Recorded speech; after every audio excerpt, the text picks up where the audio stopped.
Welcome to Level Up Chips. Hey Ice King, why'd you steal our garbage? Hello everyone and welcome back to Level Up Chips. My name is Michael Gonzalez. I am your host and I have this new permanent co-host that you probably know named Max Logan. How you doing, Max? I'm doing fine. I mean, I just got off work and I don't know, I'm kind of half here, but other than that, I'm doing fine. Hey, how about that? It looks like everybody's doing good, and we are returning from a summer vacation 2021. What did you do over the summer when it came to... You know what? I'm actually talking a little bit about something that we should be going into later, but I should probably get into the segments that we have, which I think everybody knows at this point. We have the news of the week, we have the main topic, and then we go into our random game of the week. Everybody knows it's all random. We pick it out of this wheel. It's pretty fun. But let's get right into the nitty-gritty of the news of the week, which is we have a rumor going around on Twitter and all social media about Nintendo potentially getting in with a Game Boy Online feature for the Switch, kind of like the NES and SNES stuff. What are you thinking about that? What do you think is going to be going on with that Game Boy Online? Well, a few major outlets have decided to report on it, so I feel like there's a bit more legitimacy to it than with there's going to be a Nintendo Direct this week. It's going to have Bayonetta 3 and Metroid Prime 4. It's going to be great. And then they're like, oh wait, no, it's next week. Don't worry, guys. No, I feel like this one might actually have a tinge of legitimacy. I think it's got some legitimacy to it, and in a certain way, I'm very, very, very excited to see what they're going to have, especially for all the third-party games. Honestly, I've wanted more stuff in terms of the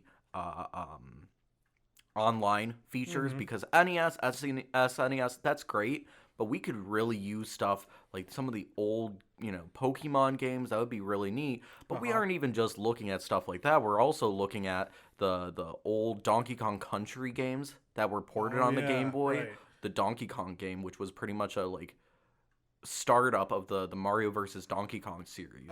Yep. There was so much about the Game Boy that pretty much brought so much. I mean, they had the Super Mario Land games. Some of those games I still play on the 3DS. I'm like, man, those are good platformers. Yeah, especially the second one, the one that introduces Wario in it. The second one, I would say, I love that one because you have that all around little world. They're all so weird. Yeah, the open world. It's such an open world. It's very non-linear. And all the different ideas for it, because there's a Halloween world, which I was like, whoa, that's cool. There was a world that was almost kind of you go inside of a whale, and it's almost Pinocchio-like. Really, really weird, but at the same time, you don't really get that creativity in some of the Mario games recently, and I think that we need that back. I think that we need the Mario series back in its roots. But that's a whole other topic for a whole other day. The other thing that came around this week is actually Dead Space. Dead Space Remake. Over the summertime, we actually weren't able to cover this, but EA did announce a remake of the original Dead Space. It's not a reboot. It pretty much looks like a one-for-one remake of Dead Space with a few added, features a little bit. And just recently they did show a little bit of video footage of what they had for Dead Space. Now, are you a fan of Dead Space? I mean, I've definitely heard about it. It's kind of hard not to hear about it, but I haven't played them myself, except I know that, it kind of leans more in on action as the series goes on. It's kind of like Resident Evil, except it never bounced back. It pretty much went into the Resident Evil 5 phase in the third game, and once they realized, oh my gosh, what are we doing? That's when it died, and the entire the entire studio got got taken down by EA, as they do. Yeah, Visceral Games, RIP. And that's another topic, actually, about the Dead Space stuff. It looks great. I think that all the graphics, I think it looks fantastic. But the biggest thing that's always just a little bit of a bad taste in your mouth is just the fact that Visceral Games, the people who created the whole IP of Dead Space, they're no longer around. What's going on with that? I mean, I wouldn't, I'm not going to doubt that it'll be good because, it's just a remake. It's already great. Yeah, exactly. But I guess my line of thinking that it's kind of like the Demon Souls remake, which didn't have From Software involved in it at all. It was developed by Blue Point, but that was still just, good old Demon Souls. So... that's actually true. Yeah. So I'm thinking the Dead Space remake will just be the same. It'll be the old game, but it looks better and has some quality of life improvements. Well, here's to hoping that Dead Space turns out fantastic, just like the rest of the first two games. The last thing that we have for news of the week that I am very excited to talk about because it's really interesting. Someone on YouTube actually sent out a video. Basically, they recreated the old, what was it, PS2 and GameCube game. Also Xbox. And Xbox, my bad. Simpsons Hit and Run. They completely remade it all within a span of 1 week. Now, I wasn't able to play that game, but from what I've seen from that video, pardon me, pretty much this game, it's open world. It's actually kind of insane that this person was able to make it all within 1 week. Were you able to play that game when you were a kid? No, I never did. I mean, my parents never, let me get into The Simpsons. It's an adult. Yeah, it's show. It's an adult show. So they never let me get into it. I know a lot of people are like, "Oh, well, it was my replacement for GTA because my parents wouldn't let me get that." It was pretty much. I mean, you were Bart Simpson just doing stupid stuff, kind of like GTA. Yeah, driving around, causing absolute mischief. Chaos. Yeah. Mischief and chaos. That's the basically what you had to do in that game. Except in a cartoony veneer, so... In a certain way, it was a perfect game just to get around the whole GTA craze back then. But in a certain way, I've seen the video. It's really interesting to see how this person did it. And we were talking about, assets and stuff. Like, what's going on there? Did they just recreate them from the ground up? Because that's got to be a lot of assets, right?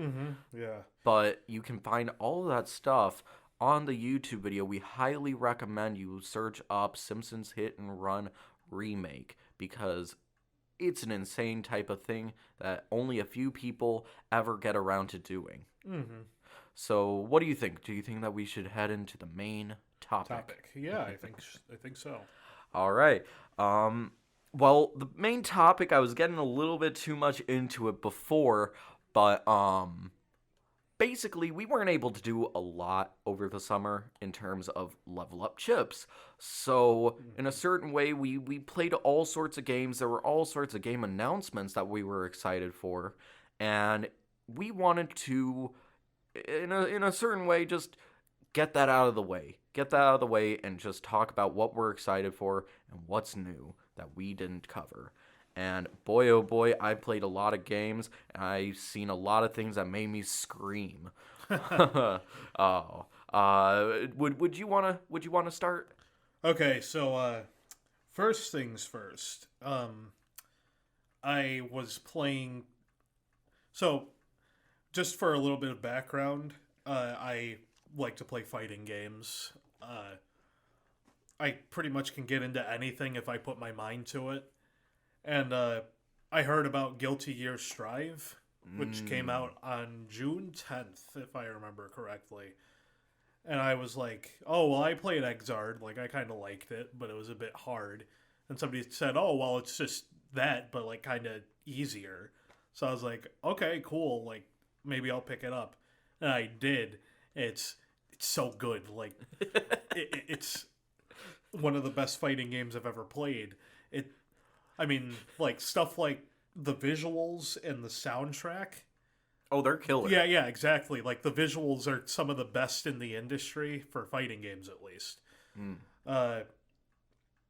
If you're familiar with Arc System's former works, like, again, Guilty Gear Xrd and Dragon Ball Fighters, then it's that same art style, but just, like, pumped. Oh, it is so pumped up to, like, better. 9,000. Exactly. Yeah. And the music is all fantastic. Like, all the character themes are either from really good to, like, perfect. Plus, they all, like, fit each character.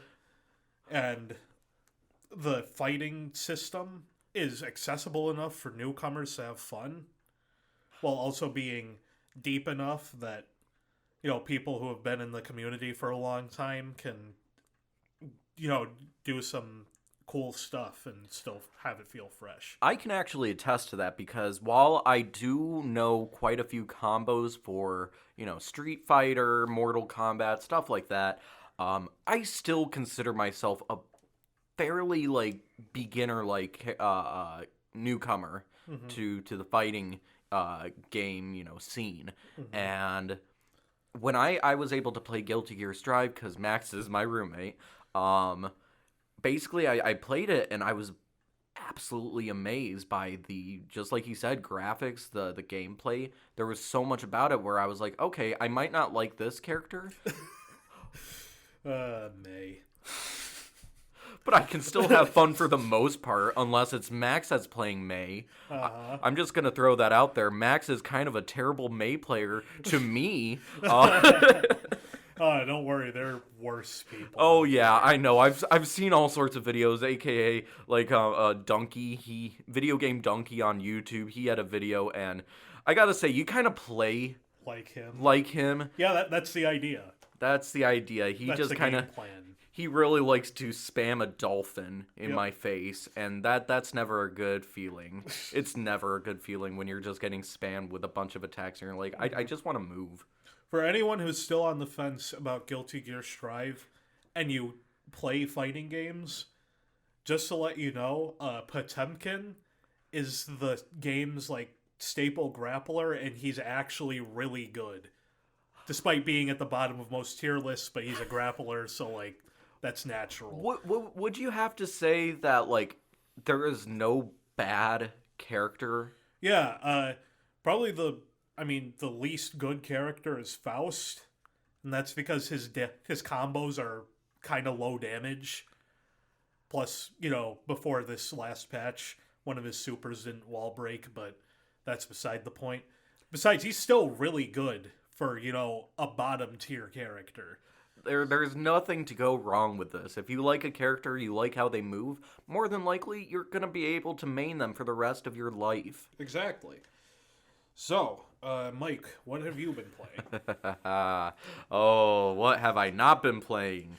I actually want to start off with a game that not that many... let me restart just a second. This game, it is old. It is from 2007, right? Yeah, 2007. And it's a game that just got remastered fairly recently, I'd say, for the Nintendo Switch, and it is No More Heroes 1. Oh, yes. No More Heroes 1 is a game that was originally on the Wii, and this game, I don't even know how to describe it. It is I'd say beat 'em up style game. It's a hack and slash. It's a hack and slash, definitely hack and slash game with a very heavy boss rush style gameplay aspect where pretty much you play as this character named Travis Touchdown, which, oh my gosh, he is quite the character, and he is quite the adult character. He wants to become the #1 ranked assassin in the world, specifically so that he can get with someone. Yeah, get with a lady, and pretty much to get that chance, Yeah. pretty much he has to become the #1 ranked assassin in the U.S.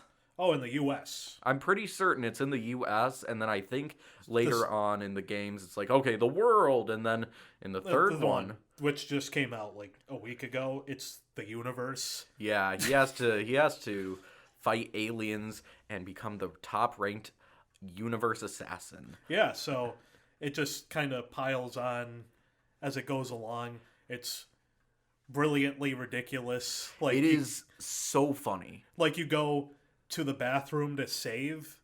every single time, and pretty much, oh my gosh, it is so wild because you just kind of see him on the toilet and you're like, this is my save feature. That's it, huh? And this guy, let me just say first of all, Travis Touchdown, he's not a cool character. Yeah, he not in the slightest. He is a person who loves anime to death, but like in a like probably unhealthy way. He's an otaku. He's an otaku, who is really into Mexican wrestling and is just looking for a girlfriend. That's pretty much it. He's just looking for a girl, and he found that girl, and they want him to become a top-ranked assassin in the U.S., and he said, all right, I guess I'm gonna do it. Yeah. Does he also have a cat? He does have a cat named Jean. Yeah, yeah. That's another thing. You can pet the cat. You can pet the cat. Just for those people who are always worried if they can pet the dog, cat, any animal, you can pet the cat in every single game. So I would recommend getting that game because it was great. I loved it. Although it was a boss rush style, if you play it in good chunks, if you just play in like maybe one boss, and then one feature that I should mention, you have to do chores. You have to do chores, meaning you have to mow lawns, you have to grab coconuts for certain vendors, stuff like that to get money so you can actually fight that assassin. It's really funny. You kind of see the monotonous life of Travis Touchdown, and then all of a sudden he's just kind of fighting assassins. Oh yeah. One more thing. He got his signature weapon, which is like a lightsaber. Katana. A lightsaber mixed with a katana. Just like, what was it? It was a lottery. It was pretty much a raffle. He just got it from a sweepstakes. Like, that's how much of a loser he is. He got his sword. It's not because he trained so hard with his master and all of a sudden... Oh, actually, this is the final thing I want to mention. His master... He watched a bunch of stuff on a VHS. Yep. He got a VHS about how to fight, and that's how he kind of got his master and just became a peer of this person. He watched a videotape from a rental company. Yeah, just a video rental place, and it's just... He is the loser of losers, and I love him for that. It's a huge underdog story, but you know, in a certain way, do you want to talk about any of the other games that you've played? Where are we low on time? Oh, we're about like 18 minutes, so I think we're able to go through it. All right, sure. So the next game I've been playing a lot. It was mostly through August. It was Chivalry 2. Ooh. For those who don't know, Chivalry 1 was a medieval combat simulator game made on the Source engine.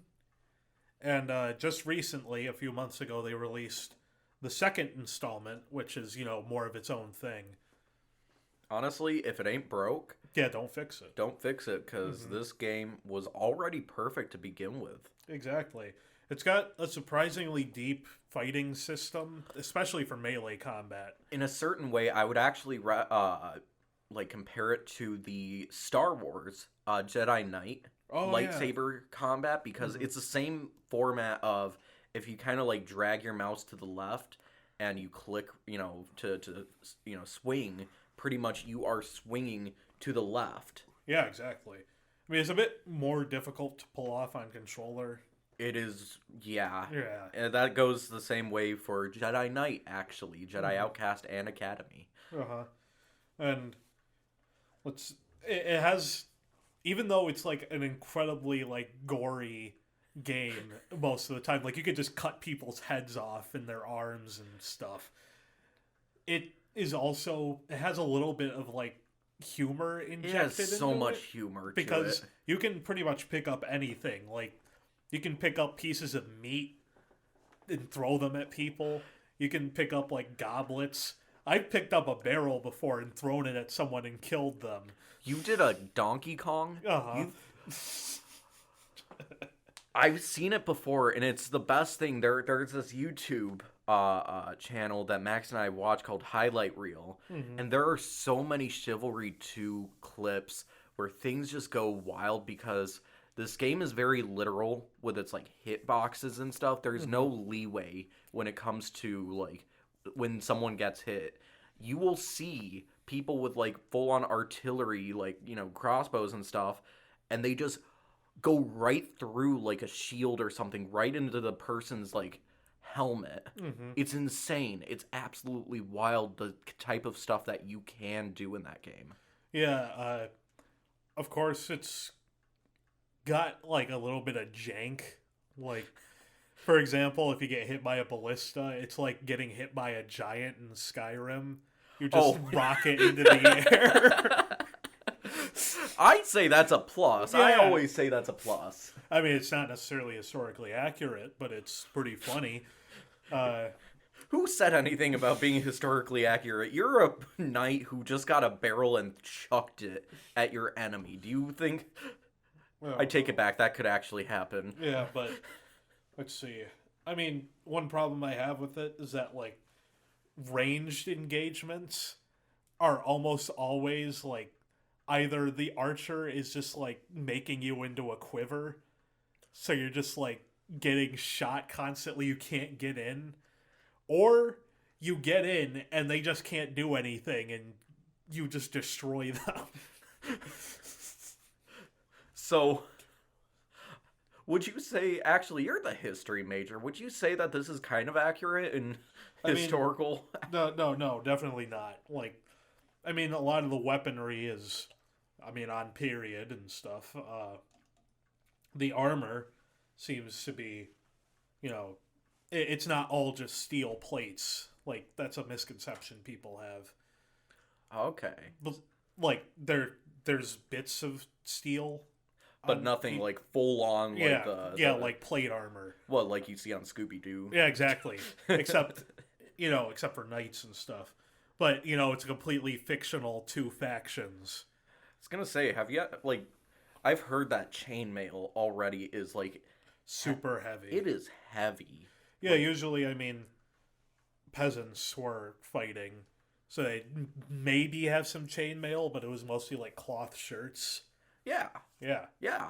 Exactly. That's a good game. That's a good way to actually demonstrate what it would have been like. Yeah, exactly. Along with throwing barrels at people. But yeah, and, like, you know, dancing in the middle of battle, or... Can't you play a lute or, like, a flute or something? Oh, yeah, you can pick up, like, a lute and kind of just strum it as you go along. Also, you can hit people with it. That's a good game. Exactly. That's a good game. It's like Bird Howl, but, you know, on other consoles besides the PC. Exactly. Why don't I get into one of my games? And then I think that we should talk a little bit about what we missed in terms of announcements. All right. So this game, I think that we can both kind of talk a little bit about it since the other game that I played that I really wanted to talk about, which was Returnal. I'm the only one that I think that actually played it and knows a little bit about it, so I don't want to get onto my soapbox talking about that. What I can do is get on my soapbox and talk about Shin Megami Tensei 3 Nocturne. Yes. Yeah. This game just got remastered recently for the Nintendo Switch, PS4, and I think that's it. Maybe PC? Yeah, the PC as well. PC. So, unfortunately, sorry Xbox players, you do not have that game, I'm pretty sure. Nope. But you have the Yakuza game, so I recommend that. Anyway, this game is hard. But at the same time, I feel like it's fair in its own weird sense. You really have to get into it and play it yourself, or not. I might, I don't know, scare you off. Because this game is kind of for the people who love RPGs, and I mean love RPGs because it's got all the trappings of an RPG. In some of the worst ways, in a certain way, I love the game because it actually used status ailments and all the buffs and debuffs of a game. And it's actually really, really interesting because you'll get into the infamous boss fight Matador, which is a skeleton in a Matador outfit.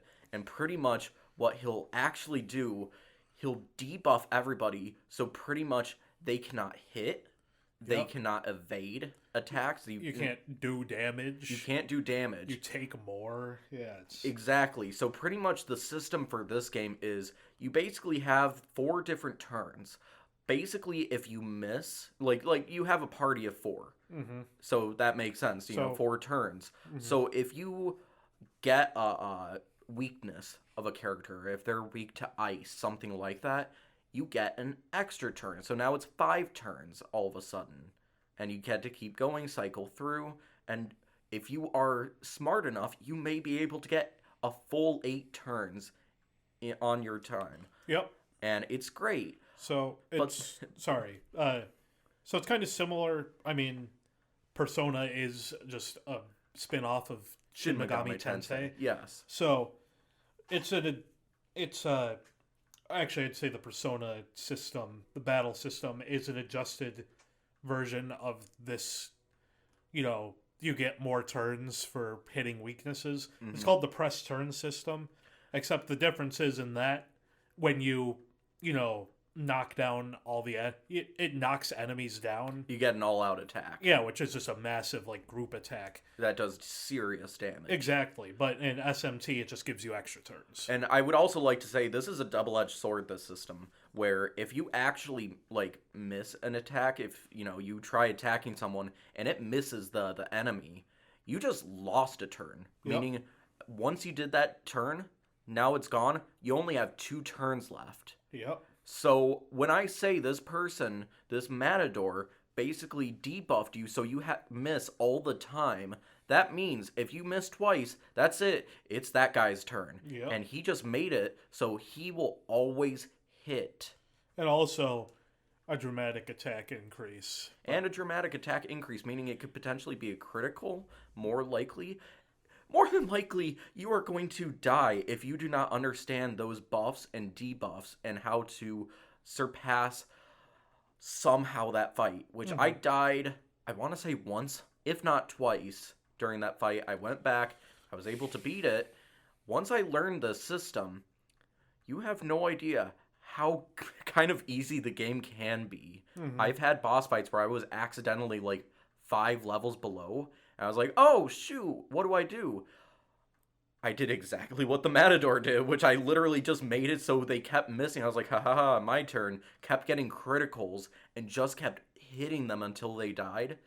It was usually an act of attrition, stuff like that, endurance and everything, but it worked. Yeah, it always worked. And this game really rewards you if you understand what's going on.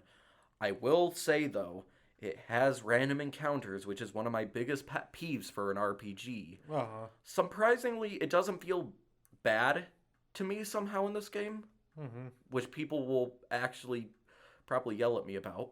But, because it surprisingly has a bad random encounter rate. Yet somehow I'm like, oh, that's fine. Yeah, whatever. Whatever. It comes with the territory. But at the same time, I will say a minus of this game is just, it's hard, and sometimes it can get really draining to play the game because of, you have no idea what's going to come around the corner. You could be 2 hours in deep, in a dungeon or something. You get to the boss, realize, shoot, I haven't saved. They debuff you beyond all hell, kill you, and now you just lost those 2 hours. You have no idea what is going to come around, because usually it comes when you least expect it. People have said this is the Dark Souls of RPGs. I hate to say that, but it's fun. It's true. It does have a certain ring to it because it kind of is. After a while, I was playing it, I loved it, and then all of a sudden I stopped playing it and I forgot about it. Yep. And it just kind of does that. It's a vicious cycle, kind of like the Skyrim games where you just get your Elder Scrolls. My bad. Don't hate me. Basically, you play Skyrim and you're like, oh my gosh, I love this game. You stop playing it for a week, and then it becomes a month, then it becomes a year, and then you see your character and you're like, oh my gosh, I love Skyrim again. Yeah, exactly. Also, it's worth noting that in the HD version, Dante is in the game. DLC, though. Yeah, he's DLC. A DLC, but he's also voiced by Ruben Langdon, who's done Dante since Devil May Cry 3. Oh, yeah. So, yeah, actually, even though it's Devil May Cry 2 Dante, but we don't talk about We don't talk about Devil May Cry 2, except for the... I will say, Dante's design is good. Yeah, his 2 design is really good, but... Don't play the second game. Do not. Bad idea. Yeah, let's just say Max is the expert for Devil May Cry. If he says do not, that means you do not. I would recommend playing DMC Devil May Cry 100 times before you play 2. Because that's actually like kind of a good game, right? It's like, story's bad. You heard it? The writing's bad. You heard it here, folks. But it's actually fun. You heard it here, folks. All right. Moral of the story is Shin Megami Tensei 3, it's a great game. It's got Dante from the Devil May Cry series, which is fantastic. Mm-hmm. I would recommend it, but only to the people who really want to. So, let's get into the next part of the main topic, which is some of the announcements that we missed, such as the Nintendo Direct that happened in, what was it, June? Yeah, E3. E3. Yep. Oh my gosh, yeah, that was a wild time. Uh-huh. That was fun. They just cold opened with Kazuya from Tekken in Smash. Which I will say, I'm always curious if that is a broken character. Have people said that?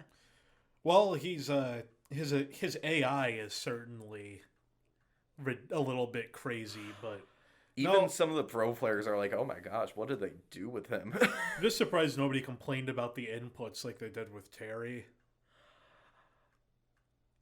Especially when Kazuya basically brought Tekken to Smash Bros. Yeah, exactly. Like, have you ever seen the move list? Yeah, it's insane. It's like... I'll give an example. If you crouch and then uncrouch, as soon as you uncrouch and you're standing up and then press A, you are doing a whole new move. Yep. Like, that is how complicated it can get, because in the Tekken series, how many moves does a Tekken character usually have in 7? Because I'm fairly certain I played Kuma one time trying to train, and he had like over 100 different moves. Yeah, it takes I don't know, about 10 seconds to reach the bottom of each character's move list from the top. And that's like fast scrolling. Fast scrolling, people. Actually, no, about 5 seconds.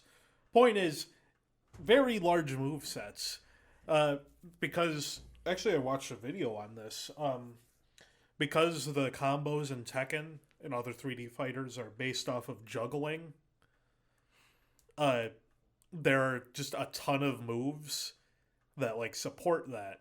So you can just kind of like, have a bunch of different moves that combo into each other as opposed to 2D fighters where it's like specific stuff. Huh. I actually never even thought about that, but it does make sense. I love the 3D fighting games. Case in point, Soul Calibur, where usually you can get a ring out, and that is some of my favorite stuff when you juggle someone with Voldo, and you just ring out. I've done it before in Soul Calibur 2 where I did like an arcade game. Like I have an arcade around my hometown. I was able to play Soul Calibur 2 as Voldo, and I think I finished the entire campaign, believe it or not, in like 7 minutes. Because pretty much I did this like small little combo where I could easily ring people out within 3 seconds. It was insane. Where I was just like, "Oh, that's it. That I won." If I remember correctly, you said you had the PS2 version. I do actually. I've been thinking about actually bringing it back because Soul Calibur 2 is so good. All right, wait. We were on the topic of announcements. We were talking about announcements. Yeah. Let's get back into it. Why don't I talk a little bit about some of my favorite announcements from the Direct specifically, because I will probably not be shutting up about two of some of my favorite game series of all time. All right, so first they got in a new Metroid game, a new 2D Metroid game. This is the first time since Fusion, which came out in, I want to say... 2002. 2002. Or 3, I forgot. It was the same day as when Metroid Prime 1 came out. Yep. And Metroid Prime 1 has gotten Metroid Prime has gotten 3 different games. The 2D series, it's been since Fusion. Or you could also say there was a remake in 2017 called Metroid 2 Return of Samus, which I would say it's good, except it had a lot of issues. It is based off of I'd honestly say it suffers from, I don't know, similar problems that... Strangely, the remake of Fire Emblem Gaiden, Echo Shadows of Valencia, suffered from. Really? Except on a lesser scale, because especially in Echoes, like, they just kind of copy-pasted maps that were made, like, at the time it was 26 years before. You're the one that's talking. I have no idea, man. Yeah. So there's, like, a lot of dated game design in it. You know, and that's the big thing, because when I was playing through Metroid 2, I just saw so many halls and corridors that looked the same. And some of the games do have a problem like that, but usually they have a fantastic map system. For some reason, I didn't really like the map system or anything about the actually getting around in Metroid Prime or Metroid 2. And I would also say there were a lot of ridiculous boss fights. It was very tedious because you have to exterminate 50 Metroids, which can get very boring because it's the same type of fight. 3 or 4 different variations of a Metroid, but that's 50 of them for a whole game. That's your whole goal. Yep. And Eliminate all of them. I was very like, okay, wow, it really is, isn't pulling any stops or anything. When it comes to the Metroids. And then there were a lot of boss fights where straight up I had maybe like 4 energy tanks, which is basically like hearts. Yep. And they would take out like 2 E-tanks in one hit. I'm like, what is going on? Why is this happening? It was frustrating. And I'm really hopeful. I'm very excited because I think that they learned, this company, the Mercury Steam, I want to say. Mercury Steam. Yeah, Mercury Steam. They're the ones that created this remake. They are going to be basically navigating this or direct, going through this new Metroid game. Yeah, Metroid Dread. Metroid Dread, which had been canceled twice in the past like 19, 18 years. Yep. Canceled twice and brought back, and it's the same storyline that they had all the way back then. I'm excited. I'm absolutely excited because I've seen some of the new stuff. They know what they're doing. They know how to create Samus. I squealed like a little schoolgirl when I saw Metroid Dread. You have no idea because it has a horror element to it, which Metroid Fusion actually brought in. And I was excited, but it was very scripted. The fighting, sequences with those horror elements, they were scripted, and this one doesn't look like that. Yeah, I don't know. I'm not as much of a Metroid fan as Mike is, but yeah. I can understand why you're excited. There is so much to be excited about, and I honestly believe that Mercury Steam, they understand who Samus is, what her goals and motives are, and just how she maneuvers around the place. Because looking at some of the trailers that have come out recently, for better or for worse, because they have spoiled a little bit that I wanted to be a surprise. There's all sorts of stuff about speed boost, shine spark. It looks like they're looking at the speed running community and saying, let's do this. Let's try making a game that people can actually speed run through, just like Super Metroid, just like Metroid Prime 1 and 2, stuff like that. It's really, really fun looking at all these Metroidvania games, and basically they're taking a page out of those. Right. The other game that I really wanted to talk about before I hand the mic to Max really quickly, pretty much, is Warioware. Yep, Warioware, get it together. Get it together. This series, not that people know what it's like, but pretty much it's all sorts of micro games. It's kind of been coined by WarioWare, in Nintendo, but pretty much this idea is you have like a good 5 seconds, if not 6 seconds, to complete a little mini game, and you have no idea what it's going to entail. It could be literally strumming a guitar. The next one could be picking out nose hairs out of someone's nose. The next one, it could be a retro style thing where you're, Mario in Mario Sunshine, and you have to clean a little bit of like sludge. Yeah, it's part of Get It Together. They have a bunch of Nintendo related games. And basically they make those mini games. They get all sorts of retro stuff, and they're like, okay, do it. Yeah, I think there was one. Was there a Xenoblade one that's... I haven't seen a Xenoblade one. I did see a Splatoon 2 one. Oh, right, yeah. I actually really enjoyed that one because in Splatoon, basically the whole idea is to, get as much paint on turf. And basically in this mini game, this micro game that they had, you had 2 different sides, and basically you had to look at the map at a bird's eye view and say which one actually won, which one had the most paint on the turf. And I found that really, really fun because you had to determine which side it is. And that's exactly what I love doing in like Splatoon. As soon as a match ends, I look at it, I'm like, oh my gosh, did we do it? Are we like the 0.01% more paint than the other team? Yeah, exactly. And to have that little micro game, I was like, ooh. Yeah. Also, another thing about Get It Together. So WarioWare games tend to have like their gimmick in the title. They always have a little gimmick. Yeah. Like, for example, Smooth Moves is motion controlled. So, move. Yeah.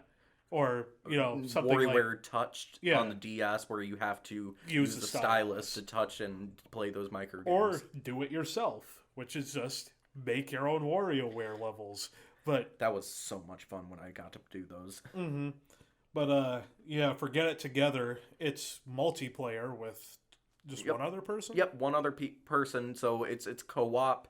And it's really fun because they like to have it where basically you play as the different characters of WarioWare, because it's not just Wario, it's all sorts of this like crazy zany cast, and they all have their own quirks and moves.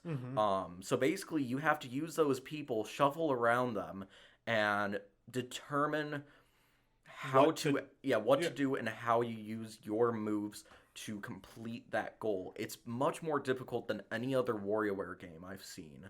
But I think the coolest thing is they use that co-op aspect, and it can be to your advantage or it could be to your detriment. Because do you remember that there was this one mini game where it said like get 7 coins?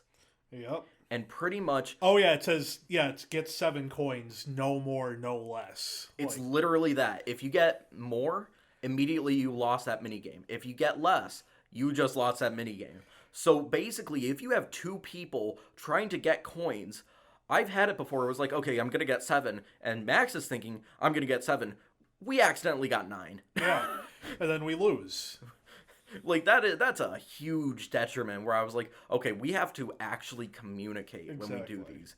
And we only have 5 seconds to communicate. Either that or we practice and understand who's going to do what. Yeah, it tends to get faster as it goes along. So, like, the timer will get shorter and shorter until eventually it's just, like, too much. It's too fast. And I've seen it, and it's so fun because it has a little, like, high score meter where it'll be like, okay, you lost, but you did, like, 50 mini games or micro games. There's someone on Twitter that I saw recently where they got 136 micro games done. And that's just the demo. That is just the demo. I will just say this. Warioware looks fantastic, but why don't I have you talk a little bit about the games that you've heard from for announcements? Mm-hmm. And I think that someone just left a note for CM Life, so why don't you talk a little bit about what you are excited about? Well, let's see. So, I saw that at the E3, the Nintendo Direct at E3, I saw the Advance Wars remake, which is 1 and 2. I'm surprised that they even thought about bringing those back. It's a crazy thing that Nintendo has been doing recently where they just get some of those really old IPs and they just decide, yeah, that's going to come back. Exactly. I don't know, maybe it's because, like, Intelligent Systems is having a little bit of a break between Fire Emblems, but... And that's perfectly fine. If anything, I think this is a breakthrough for Fire Emblem because Three Houses, it sold really well. I wouldn't be surprised if Nintendo saw how well it sold. They're probably working on the next big hit Fire Emblem game. Mm-hmm. But really, I'm thinking that they're starting to realize, wow, people are really enjoying strategy games. Just take a look at the Mario and Rabbids Kingdom Battle. Mm-hmm. That's doing good. Yeah. You know, they're getting a sequel. I'm thinking that with Advance Wars, the whole reason they're doing this is because they're realizing people love strategy games. Uh-huh. And I'm excited for that because if we do get those remakes, who knows, maybe they're not working on the next Fire Emblem. Maybe they're working on the next Advance Wars. Perhaps. Another one I'm excited for is, funnily enough, we were talking about another entry in the series earlier, SMT5, which is a game that was revealed back in 2017. We heard nothing about it until, 2020? It was 2020, around the time when they announced the remaster for SMT Nocturne. And then they just dropped a teaser for SMT5 and everyone freaked out. It was insane. And then for E3, they actually had, a gameplay trailer. And I gotta say, it looks fantastic. They're getting rid of random encounters for this game. Little technical difficulties, people. But yeah, no, if anything, I'm excited. I'm so excited because this game, it's a huge staple in terms of RPGs. It's one of those things where Persona did a lot of good stuff for RPGs. It brought in a lot of new fans and just a lot of fun, cool things. And I think that SMT... I think that it's a great series. I think that people should get into it. It's just, there really hasn't been too many SMT games that are accessible lately. Exactly. I mean, the last one was on the 3DS. And SMT4. Again, people didn't know much about it. They didn't really have too many units that were produced. And now it's one of those things where if you look around a game store, you might find it for a good, $70, something like that. It's ridiculous, and it's wild that it's becoming that way. But I think that this is fun. I think that being able to see these new demons doing all that stuff, it's like a very dark Pokemon, and it's fun. It's like if you ever heard the whole thing that Pokemon is satanic. Well, it's pretty much just that. convince demons to join you, and then you have them fight with you. And I will say, one of my favorite things about the SMT series is the negotiations with them, because they're so funny, where they'll be like, hey, give me your life, like a little bit of your HP, give me a little bit of your money. And if you don't like deny something, you'll be like, no, I don't want to. If you just keep giving them stuff, they're like, ha, chump, and then leave. They just dip. They just leave. There was some point where I was running out of money in SMT3, and I was like, okay, please, I'll give you all my money. And they called me a chump, and they left. I got no money. I was like, oh my god, I only have like 3,000 like maca or whatever. I'm screwed. You know, there was this clip that Mike showed me of it was the Looney Tunes show, and it was how Bugs and Daffy meet, and Daffy just walks up to him. He's like, "Hey, you got a stamp? And got anything else?" Yeah, pretty much. Bugs Bunny just kind of gives him a stamp and just like, "All right, what else you got?" Yeah, what else you got? And it just immediately, I was like, "Oh man, yeah, that's a negotiation there."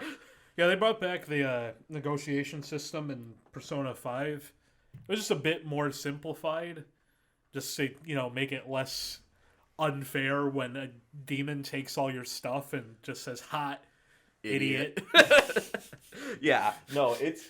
I think that we should probably move, but I love SMT. That's coming out in November, and I should also mention Metroid Dread is coming out October 8th, and Warioware Get It Together is coming out next week on Friday. Yeah. So why don't we get into the last final segment of the week? We'll keep this one just a little bit short, but we do love this random game that we have picked, which is Super Mario 3D World plus Bowser's Fury.